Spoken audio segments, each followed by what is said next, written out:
For some random reason, about a month ago, I decided to listen to RTJ2. I think it was because I needed something to work out to, and for some reason, rap really gets me pumped up to work out, you know? I gotta train up. I'm boxing my dad in April. Subscribe to my new channel so you don't miss that video. This seemed up my alley, you know? I've seen Fantano talk about these guys. I listened to Run the Jewels' second album because that was their most praised album on the album of the year. And let me just say, there's a really good reason for that. I was just absolutely amazed by this. The first track kind of didn't really do too much to me until I listened to it again, and now it's kind of a banger. But that second track has like the greatest sample flip I've ever heard in my life. You know, like the die, wait. I mean, that song just has like the hardest beat. The switch up at the end is also super hard. And then it's followed immediately by Blockbuster Night 2 or something, like Blockbuster Part 2 or something like that, which is also just a super hard beat with that intense energy. It makes me want to beat my dad up. And then the next song, Close Your Eyes and Count to Fuck. If I'm ever on the run and this song plays on shuffle, that song speeds me up. You know, it gets me running twice my pace. Every single track on this thing was a banger. I absolutely loved every single song on this thing. Love Again is also fucking incredible. That beat is insane. I love that beat so much. I mean, it gets stuck in my head. You know, this is not the type of song that you want to be singing at work. Sometimes I just can't help myself. I'm just there going like, she got my dick in her mouth all day. So safe to say I was immediately hooked after listening to this first album. And so I decided to listen to more of their music. Run the Jewels. I am now a jewel runner. What's up?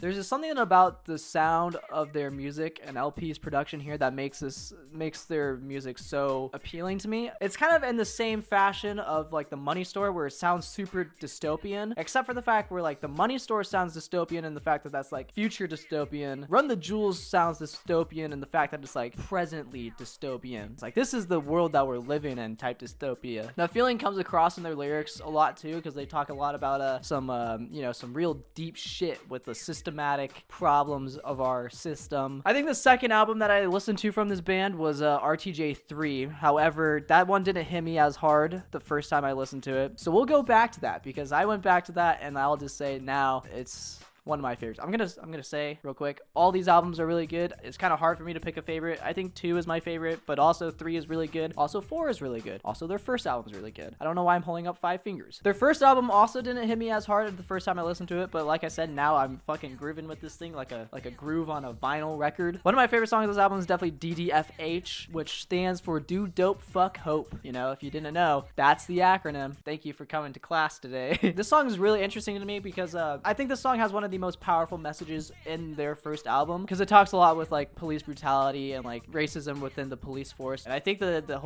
chorus here with the Do Dope Fuck Hope is kind of a message against the police force, it seems to me, because like the police force, you know, it's supposed to stand for like hope, you know, like these cops, they really got our back, you know, but this is kind of like twisting that around. Also, A Christmas Fucking Miracle is like one of the hardest beats I've ever heard in my life. It's got to be one of the best album closers. It's actually my favorite album closer on any RTJ album. LP's verse in Christmas Fucking Miracle is really good too. Oh yeah, by the way, I forgot to mention this band is a duo, a rap duo consisting of 2 underground hip-hop legends, so I'm told.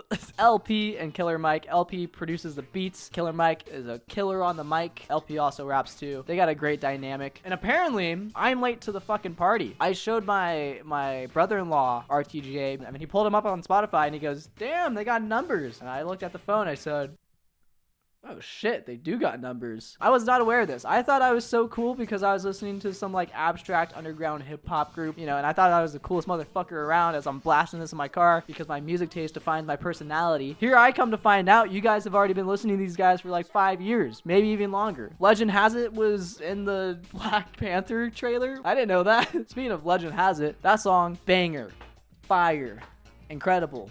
More adjectives. And then the song right after Legend Has It is like Live from the Garden. No, Call Tinkerton. Live from the Garden. That song goes crazy hard. Legend Has It and Call Tinkerton are definitely like the greatest songs on this album. And the fact that they come back to back makes it even better. More good tracks on this album would have to be this song. 2100. Incredible chorus. Oh Mama's good too. That's also got a good chorus. My mama says that I'm not living right. And like the trumpets are like burr, burr, burr. Everybody Stay Calm is also a banger. You know, I love the beat in that track with like that. I love beats that like kind of like have that kind of like kind of high pitched, like there's like an MF Doom song that kind of has something like that. I don't really know how to describe it, but it's this sound. Hold on, I'll play it for you. Like, you know what I'm saying? And then like the MF Doom song. Hold on, I'll play it. It's not exactly the same sound, but I think you get what I'm saying. I'm getting off topic. Yeah, RTJ3 really good, but I want to talk about RTJ4 because RTJ4 is probably their most politically powerful album, which also is amplified by the fact I'm leaning.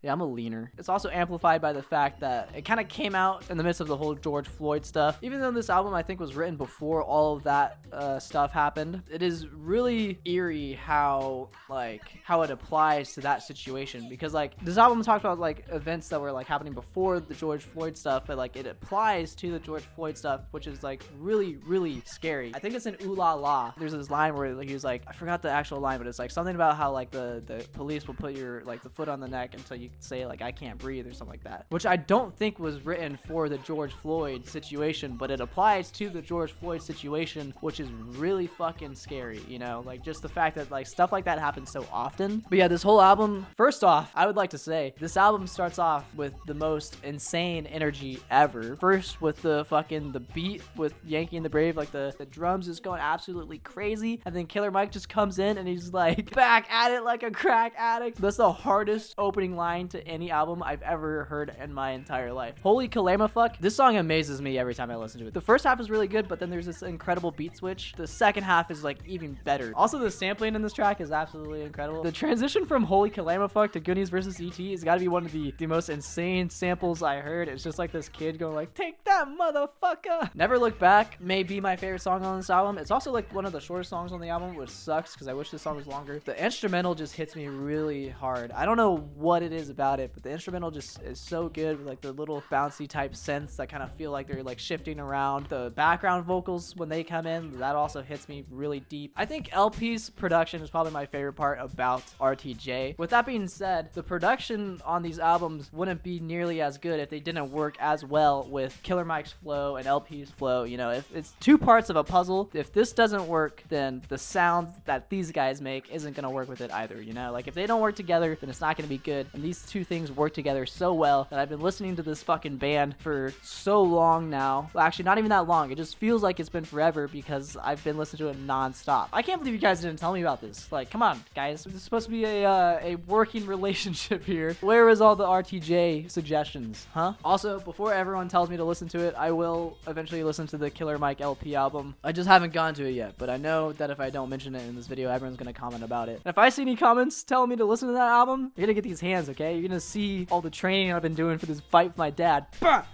Bah! Bah! Bah! Bah! Fist of Fury, motherfucker.